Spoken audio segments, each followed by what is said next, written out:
হ্যাঁ, আমি যদি ভুল না করে থাকি মার্চের 2 তারিখ, তার মানে আমাদের এখানে অলরেডি বলতে গেলে প্রায় অলমোস্ট 14 থেকে 15টা রোজা পার হয়ে গেছে ইতালিতে। এরকমই 15টা হবে।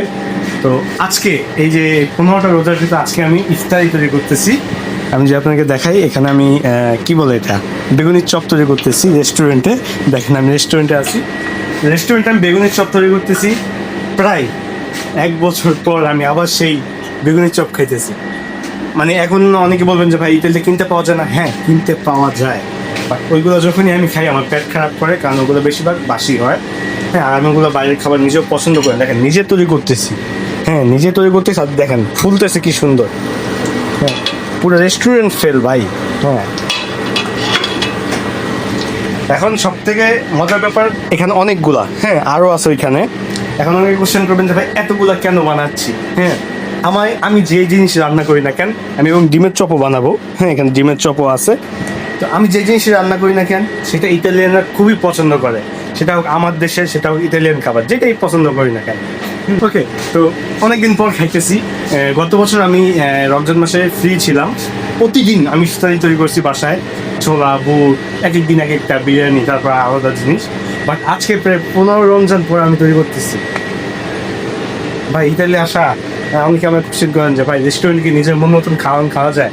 তখনই খাইতে পারবেন যখন এই যে এরকম একটা কিচেনে আপনি একলা কাজ করবেন, কাপ্পো দি কুচিনা, মানে কিচেনের মালিক থাকবেন আপনি, তখনই আপনার দ্বারা সবই সম্ভব।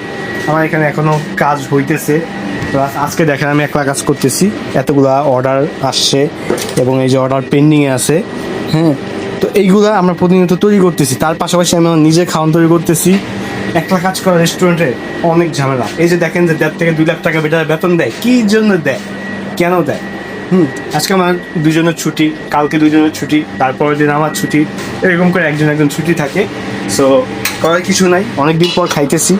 আমি এখন তো যদিও লবণ টেস্ট করি নাই, কারণ এখন বাজে কয়টা আমি যদি দেখাই, এখন বাজে 4টা 16 বাজে, আরও দেরি আছে।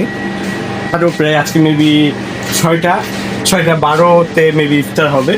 হ্যাঁ, আমি বেশি করে বানাইতেছি যে আমার রেস্টুরেন্ট ইতালিয়ান আছে এবং আফ্রিকান আছে, ওরও রমজানের মানে রোজা রাখে। তো ওর জন্য তৈরি করতেছি, আমার জন্য তৈরি করতেছি। সো অনেকদিন পর খাইতেছি। এই মুহূর্তটা আপনাদের কাছে শেয়ার করলাম যে যারা বিদেশ আসে তারা চাইলে সব কিছু খাইতে পারে না, যতই আপনার কাছে টাকা থাকুক না কেন। এই যেমন আমার কাছে টাকা থাকলে, এখন অনেকেই জানেন কোশ্চেন করবেন যে ভাই আপনার কাছে টাকা আছে, ইতালিতে আপনি মিলানো থাকেন, মিলানো বাংলা কায়েজ্জোতে বাংলা দোকান আছে, সেখানে যে আপনি কেন খান না? ভাই কথা বলি, টাকা থাকলে কি হয়েছে, টাকা সময় নাই। হ্যাঁ, এই যে দেখেন আমি ইফতারি রেস্টুরেন্টে করবো, তার মানে কি আমার সময়টা কোথায়? আমি কাজ থেকে বের হবো ওই 7টা কিংবা 8টার সময়, ডিপেন্ড করবে। তো 7টা 8টার সময় বের হলে আমি আর ইফতারি কোথায় করবো? এখন আমি এই যে কাজের ফাঁকে ফাঁকে আমি কিন্তু ইফতারিটা তৈরি করতেছি।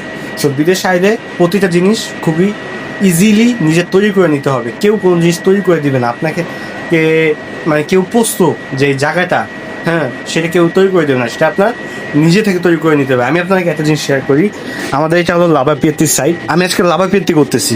হ্যাঁ, লাভা পিয়াতি করতেছি। এই পাশে হলো আমাদের পানের সাইড, এই পাশে হলো আমাদের ইনসালাতার সাইড, এই পাশে হলো চুলা পাস্তা পুস্তার সাইড। তো এক এক সাইডে এক রকম কাজ হয়। আমি কিন্তু একটা সময় ছিল আমার এই যে পিছনে যে জিনিসটা, যে লাভা পিয়াতি, এইখান থেকে আমি শুরু করছিলাম। হয়তো আলহামদুলিল্লাহ সময়ের ব্যবধানে আমি অনেক থেকে উপরে চলে আসছি। এইসব জিনিস দেখতেও খুব ভালো লাগে। অ্যান্ড কী বলবো, mangi? Sì, mangi un altro. No, sul pieno, cara, grazie. So সেই যেই জিনিসটা বলতেছিলাম, যে একটা সময় ছিল আমি কিন্তু ওই যে লাভা পিয়াতি থেকে শুরু করছিলাম। আজকে হয়তো আমার পোস্ট আপগ্রেড হইতে আমি একটা এখন দেখেন এই কিচেনের আমার উপর দায়িত্ব আছে। তো যে কোনো জিনিসই শিখবেন কিংবা করবেন, মাথা দিয়ে কাজ করবেন, এক জায়গায় কখনো লাইগা থাকবেন না। হ্যাঁ, ইতালিতে প্রায় মানুষ যখন রেস্টুরেন্টে ঢুকে লাভা পেটি থেকে শুরু হয়, যদি তার ইতালিয়ান ভাষা কিংবা ইতালিয়ান কোর্স করা না থাকে, তাদের ক্ষেত্রে আমি যদি বলি ভাই আপনি ওই যে লাভা পেটি ঢুকছেন ওইখানেই সীমাবদ্ধ থাকেন না, আপনি ওইটার সাথে সাথে আরেকজনের হেল্প করার চেষ্টা করেন। একজন শেফের সাথে সাথে সে কীভাবে একটা জিনিস তৈরি করতেছে সেগুলো শেখার চেষ্টা করেন। সো যদি আমি জানি না ভিডিওটা কোন টপিকে শুরু করছিলাম আর কোন টপিকে আমি শেষ করতেছি। ভালো থাকেন, জাস্ট এইটুকুই শেয়ার করার ছিল যে প্রবাস লাইফটা এতটা সহজ না। ফ্যামিলি ছাড়া ইফতার আর ফ্যামিলির সাথে ইফতার দুটা কিন্তু খুবই আলাদা একটা জিনিস এবং দুইটা অনেক বড় একটা পার্থক্য আছে। সো যারা যেখানে আছেন সবাই আগে বলার চেষ্টা করবেন আলহামদুলিল্লাহ, কারণ দিন শেষে যে আলহামদুলিল্লাহ বলতে পারে সে অনেক কিছুই করতে পারে।